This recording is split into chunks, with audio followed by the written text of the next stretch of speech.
Hi everybody, this week I need you to do an activity called enzymes, and I'm going to carry you through that activity because it's mostly just going to be reading and answering some questions and not necessarily doing the assignment.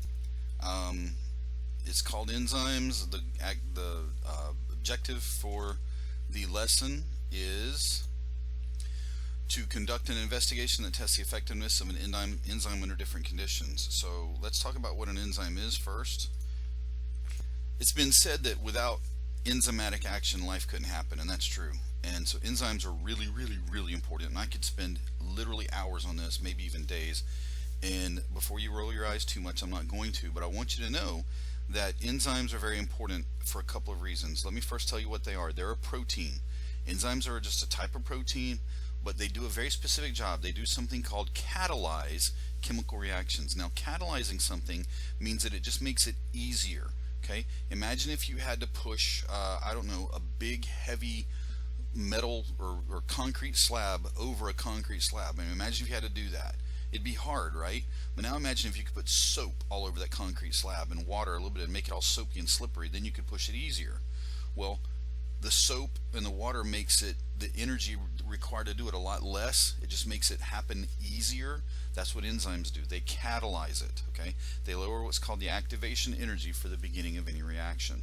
Therefore, reactions take a lot less energy to make happen, and that makes all the difference in the world. If it weren't for enzymes, you just simply would not have enough energy to have a metabolism. Okay, enzymes generally, the main thing about an enzyme is its shape. As with everything in biology, in fact, everything in chemistry and biology, it's all about shape. The shape of something determines how it works, and that's really important. Think of a pair of scissors. A pair of scissors can cut paper because of how it's shaped. And if you change the shape of the scissors, you probably change what it can or can't do. And in fact, you could very well make it to where it doesn't work just by taking a pair of scissors and bending it wrong. Then it won't do what it's supposed to do. It's the same thing with an enzyme. Its shape, and I'm talking about its exact shape. In fact, there are supercomputers that predict the shape of an enzyme so that we can understand how it works. The very exact shape of an enzyme is what makes it do its job. And if it changes even just a little bit, it won't do what it's supposed to do, and as a result, you got a problem. Okay, proteins are you ever been had like a fire outside and you threw like a plastic bottle in it? That plastic bottle had a function, but the fire changed the shape of that function and kind of crinkled it all up, and now it can't do what it was supposed to do at all or as well. And enzymes are the same way. Things such as heat or chemicals or something else can cause their shape to change, and then they don't work right. Okay, so an enzyme's shape is central to how the enzyme functions. If the shape changes, it won't function very well or at all. Okay, and things like temperature, the pH, whether it's an acid or a base, other things can cause it to change its shape. Now, if you want to, okay, the only thing that you probably don't have at home is a glucose test strip and some lactase pills. They make these lactase pills for people who are lactose intolerant. You can go buy them at the drugstore. They come in rolls like Tums. They're just and these glucose test strips are for people that have like diabetes, and they're there. That's the only thing you won't have. Okay. And if you really wanted to do this, I'd love it if you take some pictures of you doing this, and I could put it on Facebook. You don't have to have your picture in. I won't say your name. But man, I'm thinking that's an easy way to get 100 on this, maybe a little extra credit if you wanted to do this. Okay, but I understand that getting these two things can be challenging for some of you guys, which is why I'm going to tell you how to do this without actually doing it right now. So you got two options. You can go, oh man, this looks fun, which it really is kind of cool, and you can go get this stuff, right? These two things. Everything else you can find at home. Or you can just do it without doing it and just read it. All right, so I'm going to show you that right now. So these are some sugar molecules. They have very different shapes to them. Okay, you can imagine that if you dump sugar in water, you get a solution of sugar in water. This is glucose, fructose, galactose, and these are called monomers. Okay, and when you stick monomers together, you get polymers. Actually, when you stick two monomers together, you get a dimer. Okay, that's two. But when you eat sugar on the table, that's not a monomer. That's actually two monomers, a glucose and a fructose stuck together to create a molecule called sucrose. And sucrose is the sugar that you eat. When you drink milk, there's sugar in milk called lactose. Okay, here's the thing: your body can't use lactose.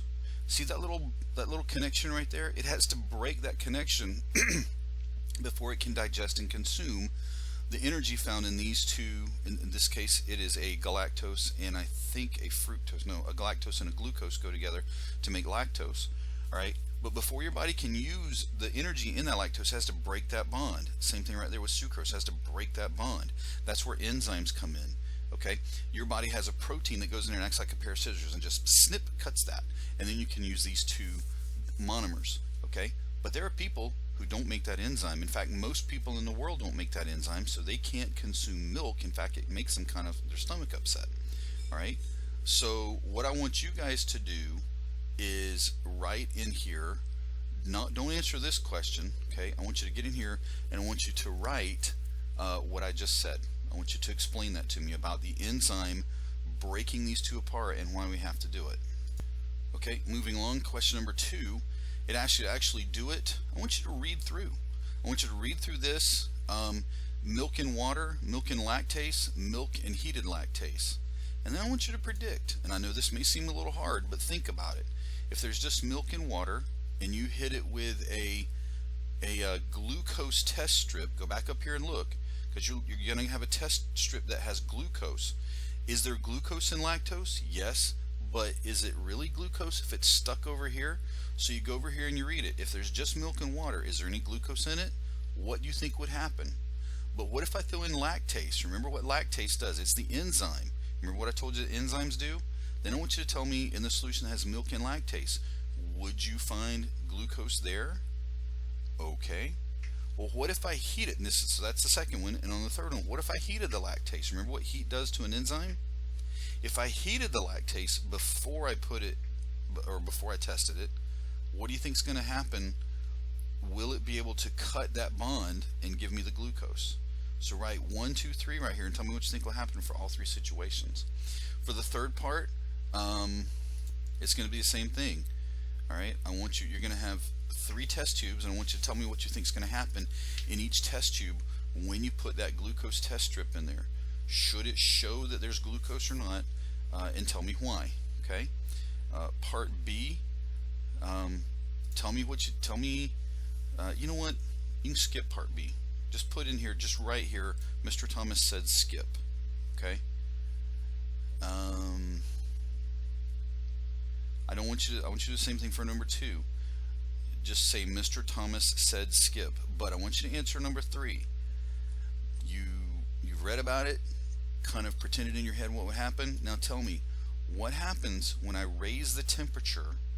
What happens to enzymes? Okay. And then I want you to think, well, what happens to my body if I get too hot? What happens to my body if I have a fever? Okay. All right. People who are lactose intolerant don't have the lactase enzyme. Tell me what you think is going to happen and why. The key here is and why. Explain your response. I mean, I can tell you what's going to happen. People will get sick, but tell me why. Okay. And say things like, because they don't have an enzyme, then this can't happen, and therefore they don't do this. All right. And then finally, with number 5, I want you to look up the word homeostasis if you don't know what it is, and then maybe explain to me, and this is going to be the one I read the most because I'm curious what you come up with. Explain to me why you think digestive enzymes, those are things that you have in your intestines and stomach, why are they important to helping us maintain homeostasis? I think we've had that word before, but I want to see if you can figure this out. I'm going to be reading this very closely, so give it a good shot. Alright, that's how you do this. When you're done, hit save and exit. Make sure you do all the parts. Even on the parts I said don't do, put in here, Mr. Thomas said skip. Okay? Alright, thank you. And I'll see you on the next video.